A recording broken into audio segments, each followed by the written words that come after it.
te Dama, preocupes, Marce. por mi malcriadez, el burro por delante. Bueno, decirte que el debate de esta noche, imperdible, Sí. 20:30, como 20:30. partido del Hay que Bolívar. estar atentos, Hay sí. que estar atentos ahí, Sí, señor. porque realmente va a ser muy interesante. Está fijado para las 20:30 y tendrá participación de 8 candidatos presidenciales. Los 8 candidatos presidenciales van a estar. Más adelante vamos a hablar sobre los ejes temáticos y todo lo que va a tener, pero ya tenemos con nosotros a nuestro siguiente invitado. Se trata de Santiago Javier Terceros Pavicic, candidato uninominal por la circunscripción 44 de Santa Cruz, por el Partido Demócrata Cristiano, que postula a Rodrigo Paz Pereira. Santiago, qué gusto tenerte, muy buenos días, un saludo hasta Santa Cruz. ¿Cómo está el Muy clima? buenos días. Había el anuncio de Buen que iba a día, entrar buen un día. frente frío, está calientito, está templado, está haciendo calor. ¿Cómo está Santa Cruz? Está Te saludamos ligerito. desde La Paz, Gabriela y Marcelo. Está ligerito Hola, él. Gaby. Parece que está haciendo calorcito, ¿no?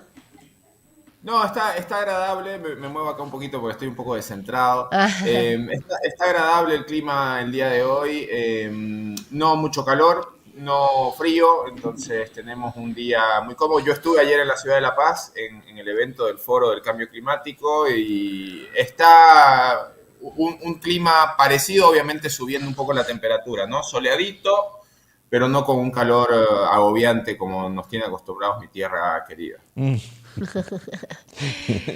bien, Santiago, podemos, te tuteamos, te gusteamos. Por supuesto, con todo gusto. Fantástico. Primero, ¿quién es Santiago Javier Terceros Pavicic? Para que la Bien, gente te Santiago conozca. es un cruceño nacido en La Paz. Yo lo digo siempre, tuve el destino de nacer en la ciudad de La Paz por el trabajo de mis padres. Solamente viví hasta mis 3 años en la ciudad de La Paz. Soy de familia cruceña y he vivido prácticamente más de la mitad de mi vida en la ciudad de Santa Cruz. Estudié en la Argentina, estudié ciencias políticas, me gradué el año 2005 de la Universidad de Buenos Aires y desde el año 2006 que me dedico a trabajar, ¿no? Graduado, pero principalmente los primeros años de mi carrera en el mundo privado con la investigación de opinión pública, de encuestas, todo lo que correspondía. Yo fui gerente de proyectos de lo que hoy es CIES Mori. Luego fui llevando mi vida por la investigación de mercados, me desempeñé mucho en la vida privada, pero ya hace un tiempo que me dedico principalmente a la consultoría y a la docencia. Hoy te puedo decir que mi principal actividad es el profesor universitario, principalmente en la Universidad Católica, pero también dando clases en otras universidades, sobre todo de temas relacionados con lo que les comentaba previamente, marketing, investigación de mercados, toma de decisiones a través de datos, pero siempre conectado con la vida política, ¿no? Ustedes comprenderán que la vida política, mientras uno no sea autoridad, no da recursos para el sustento, entonces uno tiene que buscar otras actividades. Siempre he estado en el análisis político, en la búsqueda de plantear soluciones para el país y Ajá. hoy por hoy en esta elección tenemos la oportunidad de llegar a la Asamblea para que no solamente se analice, sino también se transforme. Bien. Para ti, Santiago, ¿quiénes son los buenos y quiénes son los malos? Bien, los buenos somos aquellos que estamos buscando darle libertad al individuo.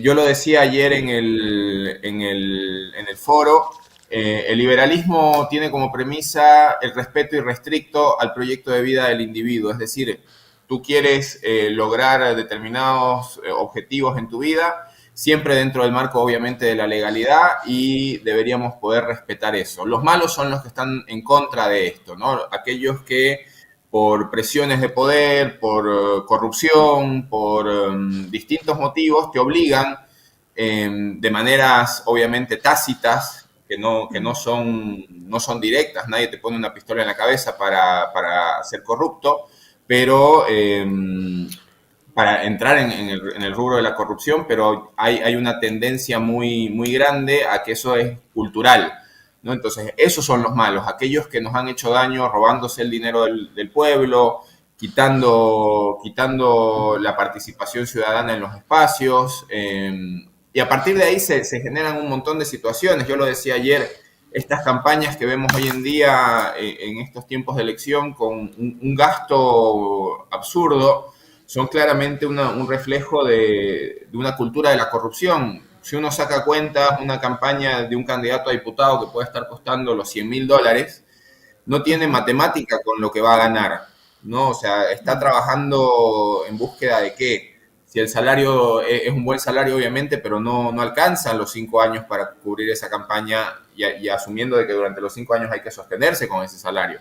Entonces, hay una corrupción grande desde el mismo génesis de las campañas políticas y esos son los malos, aquellos que están buscando el dinero público para enriquecerse ellos o sus grupos. Bien, ¿y qué es la circunscripción 44, Santiago? ¿Qué implica y cuáles serían las falencias para ti? Bien, la circunscripción 44, yo lo señalo constantemente, es probablemente la circunscripción que más crece en términos económicos en Bolivia. ¿Por qué lo digo así? Porque podríamos quizás competir con alguna circunscripción de la ciudad del Alto, pero es el lugar donde hay mucho desarrollo inmobiliario en Santa Cruz y mucha expansión demográfica, es decir, hay mucho crecimiento en viviendas y mucha gente se traslada a vivir en esta zona de la ciudad. Para los que conocen Santa Cruz, es la zona norte y noroeste de la ciudad, donde están ubicados los barrios o condominios de los Sevillas, que hay como 7 o 10 Sevillas. Hay distintos condominios con el mismo esquema.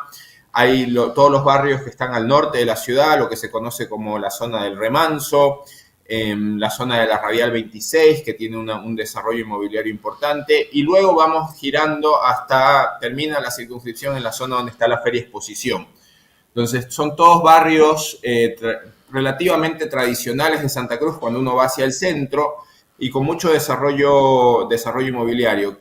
¿Cuáles son las necesidades? Que hay necesidades, obviamente, dentro de estos espacios. Hay mucha gente que vive dentro de esta zona que tiene problemática con la titularidad de su casa, de su terreno. Y necesitamos ahí trabajar con la Asamblea, si Dios nos da la bendición de ir a La Paz desde el 8 de noviembre, una nueva ley que permita facilitar el proceso de regularización de papeles para la tierra.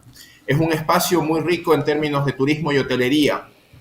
Es donde están ubicados los principales hoteles de la ciudad, los principales espacios para recibir gente, los principales espacios para conectar con la gastronomía, que tiene un vínculo directo con el turismo y es una fuente extraordinaria de dólares que tanto nos hacen falta, y a mí me apena mucho que ninguno de los candidatos a la presidencia está dándole mucho énfasis al tema del turismo. El turismo nos puede sacar de esta crisis en una velocidad extraordinaria.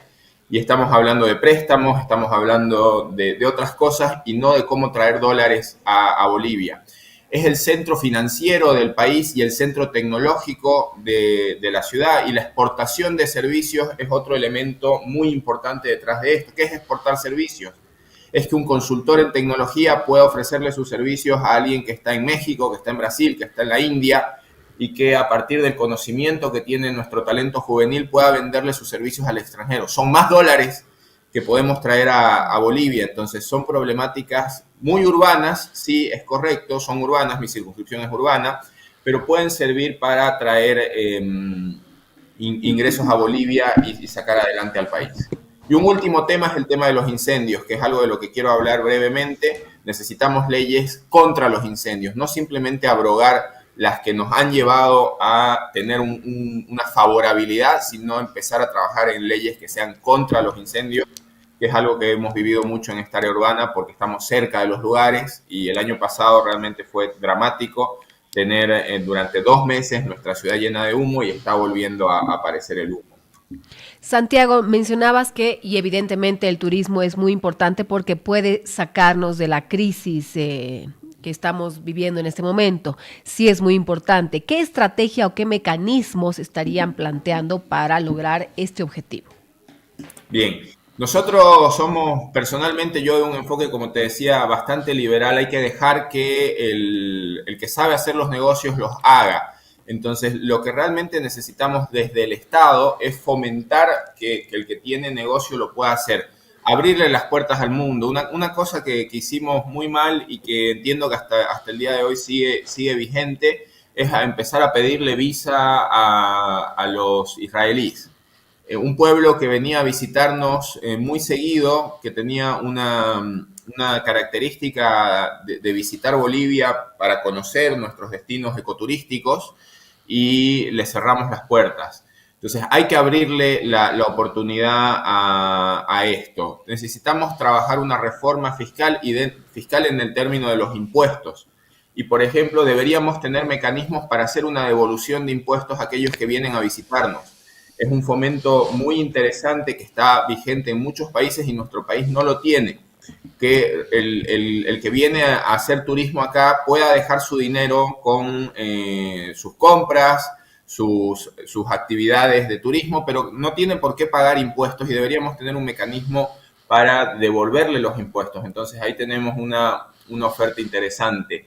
Y algo más adicional de esto es fomentar en el tema gastronómico el intercambio entre los productores locales, ¿no? Es algo muy interesante de que pueda fomentarse la producción artesanal de verduras, de cervezas, por ejemplo, que puedan tener un impuesto diferenciado para los lugares que tienen un espacio que recibe turismo, ¿no? Bien.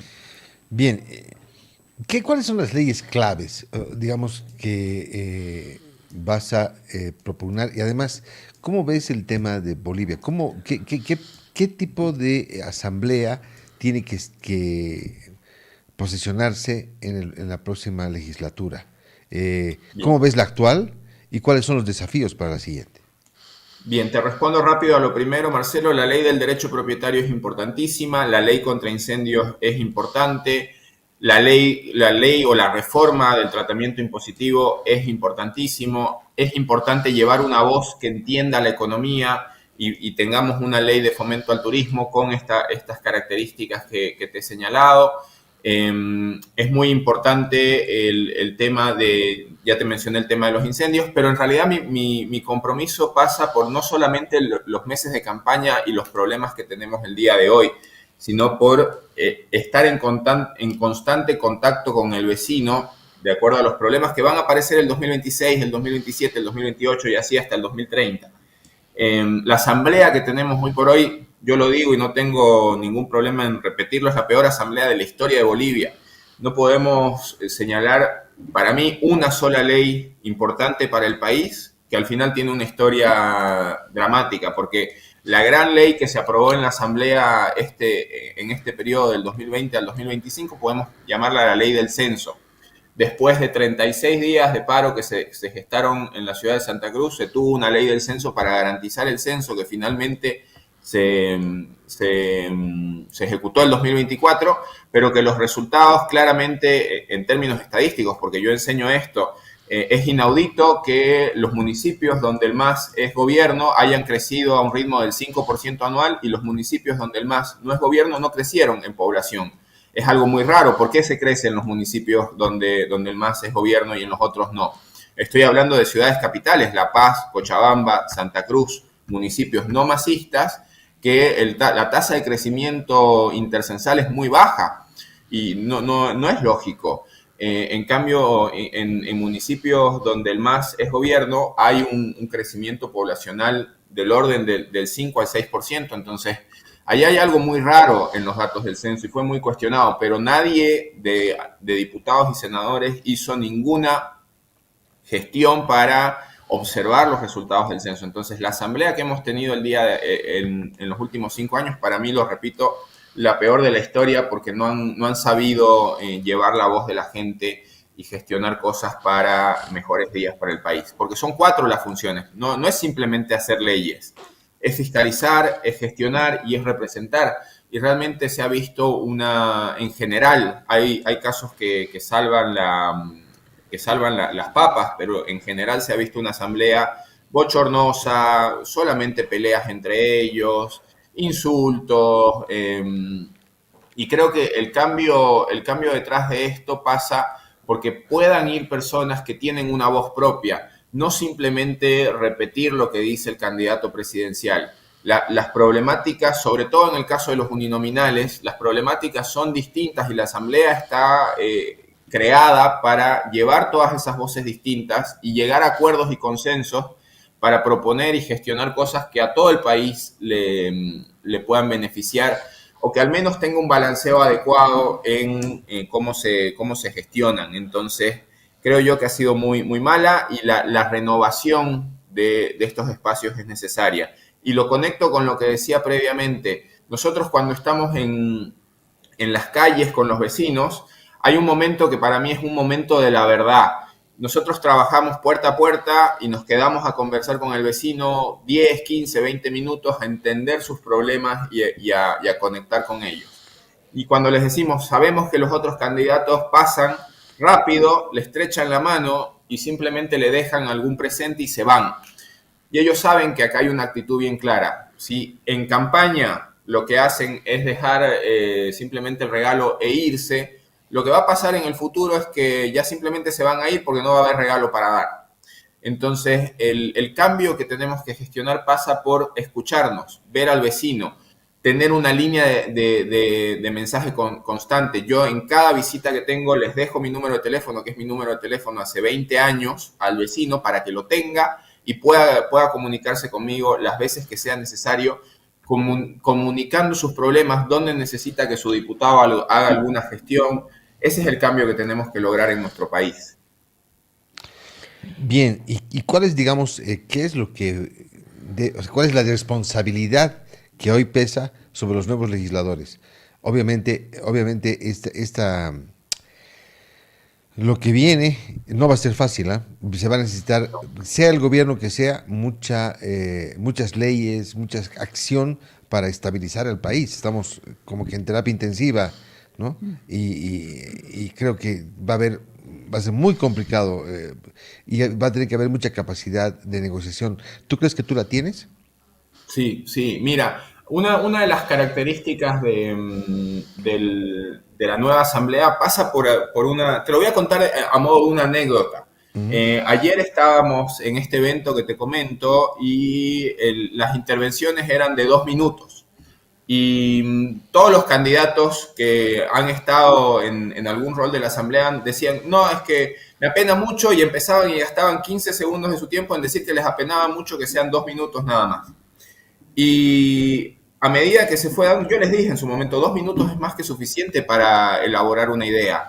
Quizás si tuviéramos 3 o 4 sería un poquito mejor, pero con 2 minutos, si te dan 2 minutos, hay que ir al punto y al grano y proponer, y no dedicarse a la quejadera de lo del pasado. Entonces, el gran cambio que necesitamos acá es trabajo, es estar en la proposición.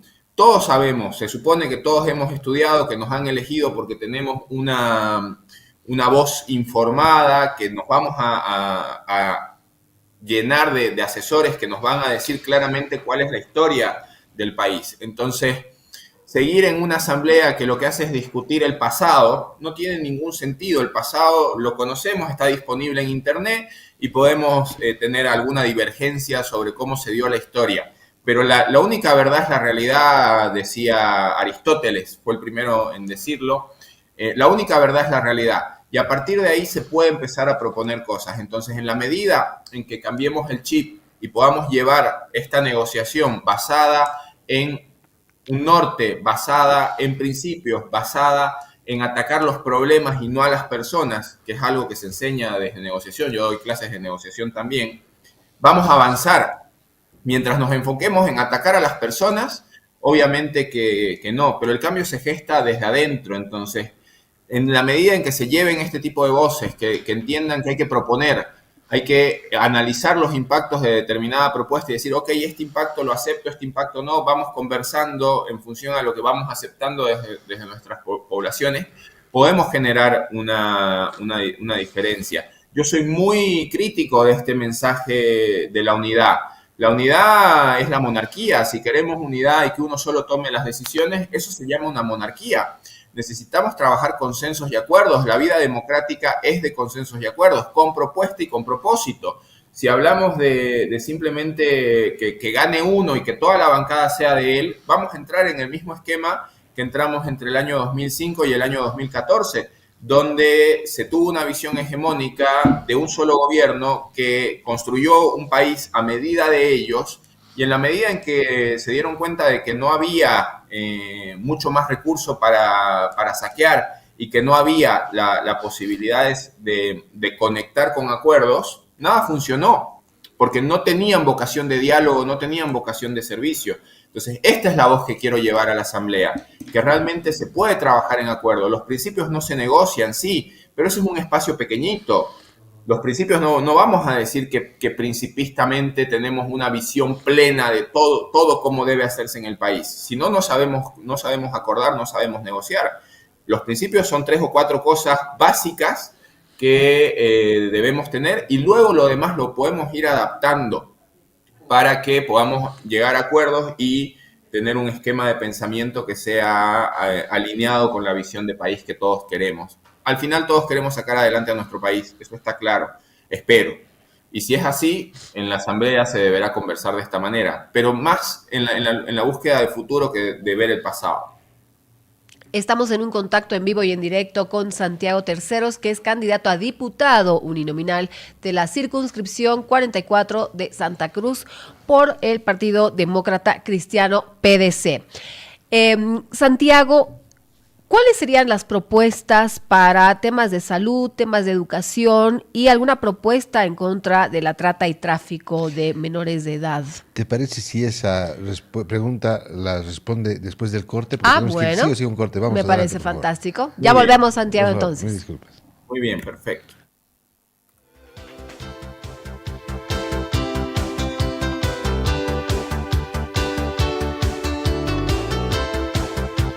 Ahora en Monumental FM. Síganme los buenos.